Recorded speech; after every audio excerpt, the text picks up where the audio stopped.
আনছি কেন নামাজের কথাটা আনছি কেন আমরা অধিকাংশই নামাজ পড়ি না। নামাজের অনেক বক্তব্য রয়েছে ইসলামের ভিতরে 130টি ফরজ। কতটি ফরজ? 130টি ফরজ। সকলের জন্য 130টি ফরজ আল্লাহ তাআলা দান করেন। কিছু ধনী জীবনী ব্যক্তির জন্য 130টি ফরজ, আর গরিব লোকের জন্য এখানে ফরজ থেকে 130 ফরজ থেকে বাদ আছে। সুবহানাল্লাহ। এটা আল্লাহ আমাদের প্রতি মায়া চান। যার ধন আছে সে হজ করতে যাবে, ঠিক না? যার ধন আছে সে যাকাত দিবে, ঠিক না? যার সম্পদ আছে সে কুরবানি দিবে। এরকম করে অনেকটি আপনার ফরজ, যারা আপনার গরিব তারা থেকে এই ফরজ না করলেও সে গুনাহগার হবে না, কারণ হলো তৌফিকে নেই। সুবহানাল্লাহ। আল্লাহর নবী মেরাজে নিবেন। যেরকম আমার অনেকে বলেন আমার নবী মরে গেছেন, শেষ হয়ে গেছেন, পড়ছে বলে শেষ হয়ে গেছে, কন্যা নবী জিন্দা নবী কেমনি তার প্রমাণের দরকার না। হ্যাঁ, আল্লাহর নবী মেরাজে নিবেন। আল্লাহ তাআলা জিবরাইলকে বা আপনার বাউন হিসাবে দাওয়াত দিতে আসলেন। কার?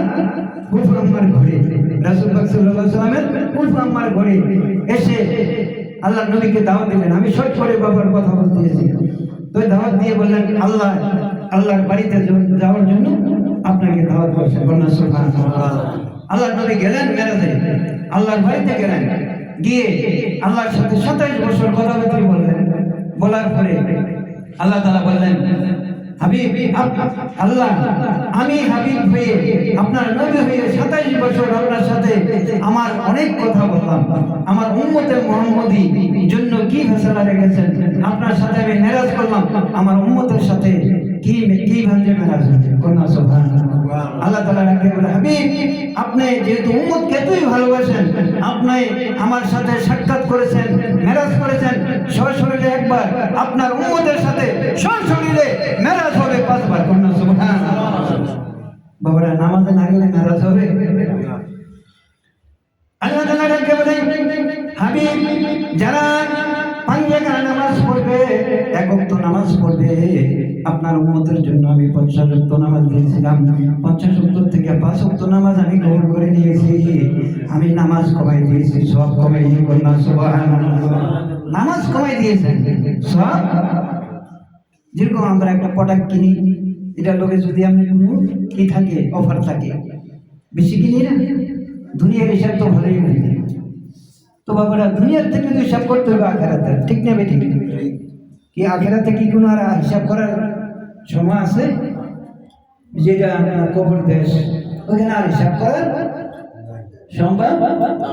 হিসাব আপনার এই দুনিয়ার থেকে, এই জমিন থেকে আপনি করে দেখবেন। এটা হলো পরীক্ষার কেন্দ্রস্থল আমাদের জন্য, ঠিক না? আমরা নামাজ চাই কিনা? চাই না। নামাজের প্রয়োজন আছে কিনা? না।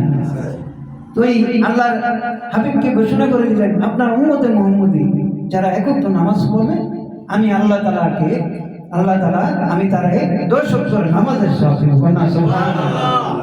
হাবিব এখানে শেষ হয় নাই, যারা 5 ওয়াক্ত নামাজ পড়বে আমি 50 ওয়াক্তের নামাজের সওয়াব দেব, আর 5 টাইম আমি তার সাথে মেরাজ করব। সুবহানাল্লাহ।